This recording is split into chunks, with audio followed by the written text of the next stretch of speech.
Mon Dieu. Bon, on verra si au final c'est le problème du Real Madrid. C'est officiel, Kylian Mbappé ne jouera pas le match face à Benfica. Il souffre du genou. Ça fait depuis plusieurs jours qu'il nous parle de son genou et au final ça a éclaté là maintenant. Et pour moi, c'est la meilleure des décisions pour lui, qu'il prenne soin de lui, parce que honnêtement, se sacrifier, sachant qu'on le critique systématiquement, bah c'est pas ouf. J'espère qu'il reviendra à 100%. Vous le savez très bien, au début de mes vidéos, je pensais que Kylian Mbappé était l'unique problème du Real Madrid. Par la suite, je me suis rectifié. Au final, pour moi, le problème est d'un point de vue collectif. Voilà. Je dis pas que Kylian Mbappé il est exempt de tout reproche, il fait aussi partie du problème, mais d'un point de vue collectif, comme d'autres joueurs du Real Madrid. Donc ceux qui ont pointé uniquement Kylian Mbappé, en cas de contre-performance face à Benfica, je ne vous parle pas de victoire, mais je vous parle de manière de jouer. Je vous promets que les gars, vous entendrez parler de moi cette fois-ci. Vous entendrez parler de moi de manière différente que les pros Kylian Mbappé, voilà. Mais vous entendrez parler de moi. Le problème, vous le savez très bien, il est beaucoup plus profond, la famille.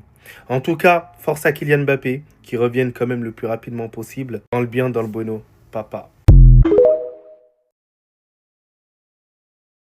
Ça y est, c'est fini pour le Kicks, c'est officiel. On l'a appris tout à l'heure, Kylian Mbappé est blessé. Kylian Mbappé a mal au genou, a besoin de jours de repos et donc il ne jouera pas contre Benfica. C'est officiel, hein, les gars, c'est l'équipe qui l'a annoncé. Mbappé est forfait face à Benfica. Demain, il souffre toujours du genou gauche. Bon, j'ai vu l'info passer en disant que Arbeloa assure pourtant qu'il jouera.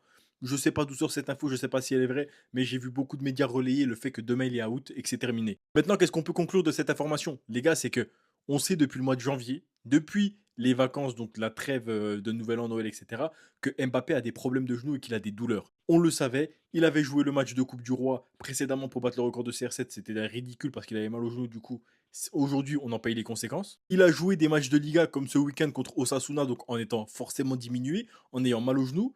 Les gars, encore une fois, on en paye les conséquences. Il a joué contre Benfica la semaine dernière, c'est qu'il avait mal au genou. On en paye encore les conséquences. Au lieu de le laisser se reposer, tu lui donnes 3 semaines, un mois pour qu'il se repose. Je sais pas combien de temps il nous faut. Et toi, tu apprends à faire ça. Ça y est. Un club, c'est comme ça. Même si ton meilleur joueur il est blessé, à un moment, il faut éviter la dépendance. On a préféré jouer avec un Kylian Mbappé blessé qui, au final, handicape plus l'équipe et la suite de la saison que de préférer le laisser se reposer. Moi, je trouve ça honteux. Maintenant, on a que ce qu'on mérite. Demain, on ira à Benfica. Enfin, on jouera contre Benfica à Madrid sans lui.